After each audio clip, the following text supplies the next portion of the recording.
Profit loss का question है, इसको अपन देखते हैं। When a plot is sold for rupees 18,700, the owner loss is 15%। मतलब जब एक प्लॉट को कोई मालिक 15% के लॉस पर बेचता है तो वो 18,700 रुपये में बेचता है। दूसरी बात दिया हुआ है कि at what price must that plot be sold in order to gain 15% gain. 15% मैंने उसी प्लॉट को 15% का गेन मैंने लाभ पाने के लिए उस प्लॉट को कितने रुपए में बेचना चाहिए। तो सबसे पहले हम क्या करेंगे, उस प्लॉट का जो कॉस्ट प्राइस है, बेस प्राइस है, इसको हम मानेंगे 100%। किसी भी चीज का बेस प्राइस, कॉस्ट प्राइस 100% माना जाता है।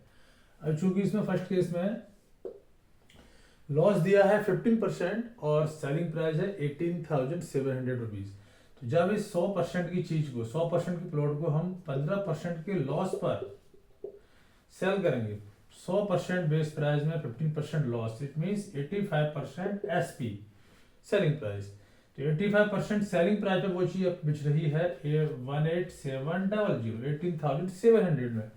The second case in order to gain 15%, माने उसी प्लॉट को 15% प्रॉफिट पाने के लिए उसको कितने रुपए में सेल करना है। तो 15% profit it means 115% selling price.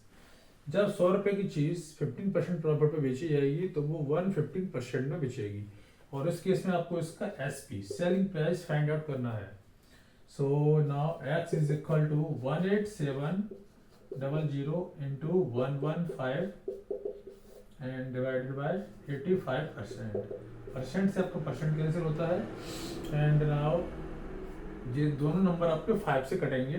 एक 5 बन जाए 5, 3 5 35, 5 2 10, 1 5 3 या 50, एंड 17 से आपका ये नंबर भी कटेगा। 17 बचेगा 1, 17 में 17 then 20, that is equal to 1100 into by 23।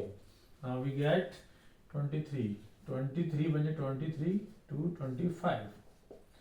तो जो प्लॉट आपका 100% सीपी पे बन लिया, 15% लॉस के केस में माने कि 85% सेलिंग प्राइस के केस में उसका सेलिंग प्राइस है 18700, एंड 15% प्रॉफिट के लिए इट मींस 115% सेलिंग प्राइस के लिए उसको हम x रुपए में सेल करना चाहते हैं। तो उसका सेलिंग प्राइस आपका मिल रहा है 25,300 रुपीज।